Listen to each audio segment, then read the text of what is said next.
Welcome back to my YouTube channel. My name is Juliet. I'm a Pearson Test of English tutor. Now we're going to be looking at collocations today. I'm just going to start with an introduction just for as a refresher for those of us that have not watched my video before. You're going to be watching my video for the first time. I'm going to be linking the first video I have done on collocation, and this is like a continuation of it. Now let's get started.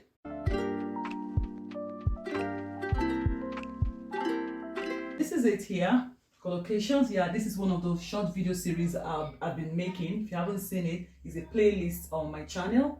You can just go ahead and click on that short video series and you can see other videos that are supposed to be there. Okay, so we're going just to be looking at collocations. What are collocations? Collocations are words that go together or they are seen together, you know, like words like go fishing, words like make the bed, prepare the food, do the dishes.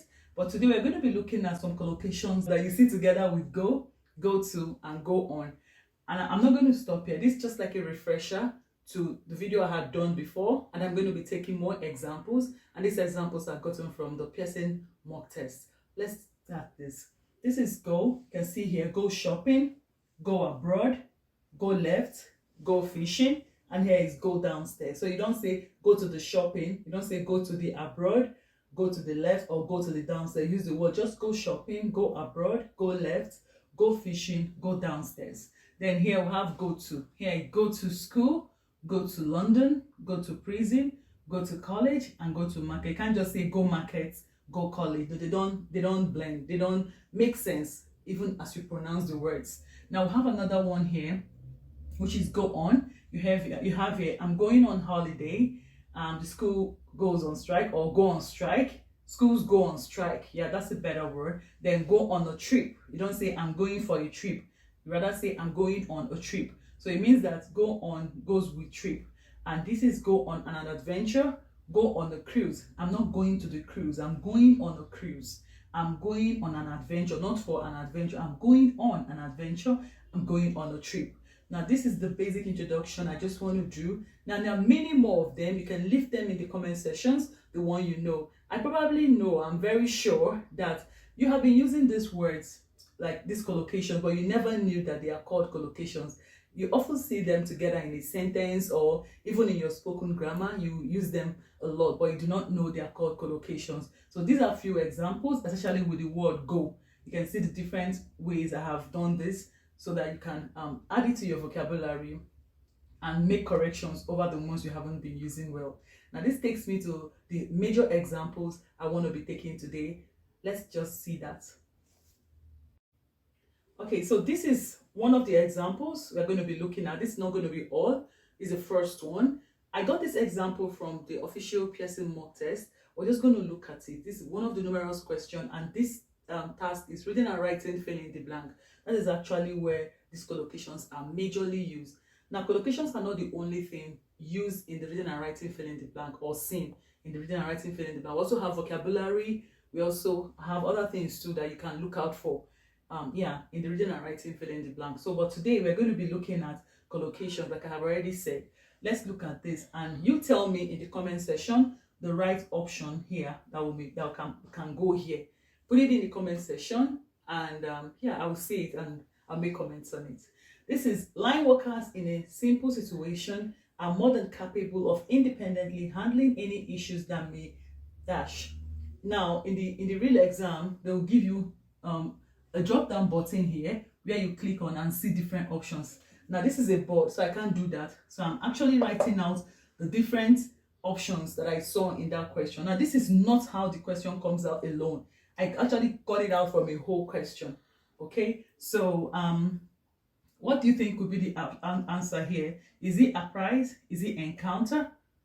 Is it arise? Is it rise? Now leave your answer in the comment section, and let's remember collocations are words that you see together or words that go together. So may, can you always have may apprise, may encounter, may arise, or may rise? What's the option? Which option are you going with? Which one? Is it C or D or A or B? Put your answer in the comment section before I say the answer. Okay, so I guess the right option here will be C, which is may arise. You know, most times we have things like matters arising, issues arising. We don't usually have rise, matters rise, or issues rise. Once we see this word, there are issues that may arise. There are kind of words that go together often. You see them in sentences. People use them when they speak English. So you cannot say encounter. Issues that may encounter. It doesn't sound right. They don't really go together. Issues that may arise. Issues that may rise. You know, this sounds too, but the best option here is arise. Issues that may arise. So did you get it in the comment section? Okay, I'm just going to look at it when I go through your comments. You're going to take a second example. These are the kind of questions you see. So when you see them, remember, oh, this is a collocation. Juliet said it's a collocation because they are always seen together or they go together. Let's take the second example.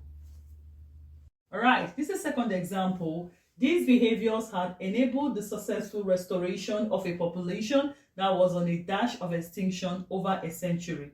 We have the first option as brine, the second option as brink, the third option as danger, and the last option as brindle. So which do you think would be the best option here that will fit into this sentence? Yes, you can pause the video, look at the sentence. Yeah, put your answer in the comment section. Let's see. Remember we are talking about collocations. Yeah, which of these options here will fit in here? And have you seen them go together before in English language? Maybe while you read a book or while you see a movie. Let's see. These behaviors have enabled the successful restoration of a population that was on brine of extinction, brink of extinction, danger of extinction, brindle of extinction. Yeah, I'm going to go with brink. While growing up, I used to see that a lot in storybooks, even in my biology book or science book. So that was on the brink of extinction. This is a collocation, brink of extinction. You know, those are words that go together. You usually see these two words go together. The brink of extinction. Okay, you can actually look up the meaning. That's what we've been doing to build your vocabulary. Yeah, so this is the right option here. If you got it, good job. If you didn't get it, you can actually learn. And good job as well for making an attempt. Okay, I'm going to take a third one, and I hope this is making sense, especially for those of us that are writing this exam. It's not actually difficult. It's your ability to understand grammar, your ability to understand vocabulary and collocations. Most of the options you have collocations there. So if you understand that these words, I've seen them together before, then you have to just choose that one because that's the one that will make sense there in that sentence. Let's take a third one.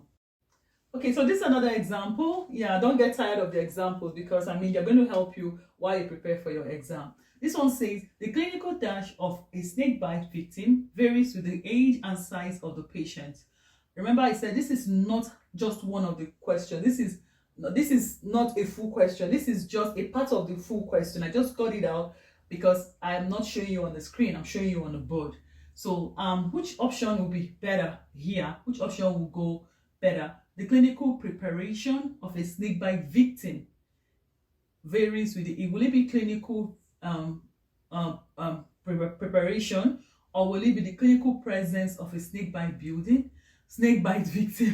or will it be the clinical prediction of a snakebite victim varies with the age and size of the patient, or will it be presentation? Which option would you go for? Pause this video, put your answer in the comment section. Let's see. Okay, so I'm going to go with presentation.